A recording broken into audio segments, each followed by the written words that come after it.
The game of Phase 10 is rather straightforward. You play with numbered cards, as well as some special ones that I'll explain later. To begin, deal all players 10 cards each, then take a look at the first phase. Here it says that the players are trying to get 2 sets of 3. And what does that mean? Well, in this game, you're trying to make either sets or runs.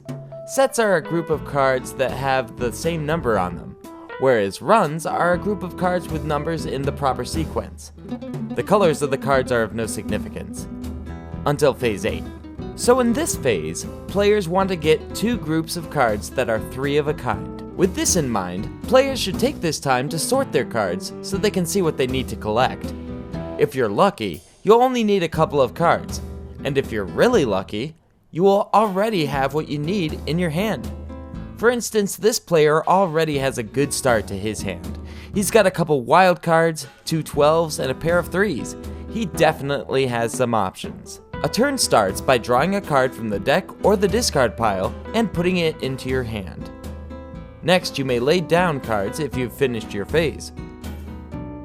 Finally, you end your turn by discarding a card from your hand.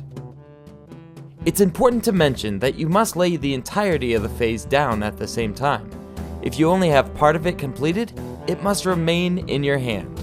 After you have laid down your completed phase, your next objective is to go out. In other words, get rid of the rest of your cards. This is done by adding cards from your hand to any completed phases on the table. In this example, the second player gets the match he needs, lays down his phase, plays his 11s on the first player's set of 11s, his 12 on the set of 12s, and discards his last card. He wins the round. Both players finish the first phase though, so both of them go on to the second phase. If for some reason a player doesn't finish their phase before someone else goes out, that player doesn't move on with those who did finish. The goal of the game is to be the first to finish all 10 phases. If there's a tie, the player with the lowest score wins. Scoring depends on the cards left in your hand. Cards with a single digit are worth 5 points, double-digit cards are worth 10 points, skip cards are worth 15 points, and wild cards are worth 25. Skip cards are played at the end of your turn by discarding them. When they are played, the player says who loses a turn, and play continues.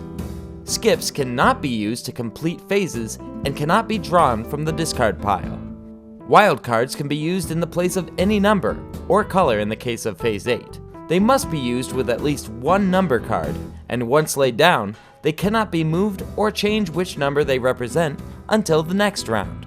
So that's how you play Phase 10, and I hope you enjoy playing it as much as I do. And until next time, this is Hogwash, over and out. I'll catch you later.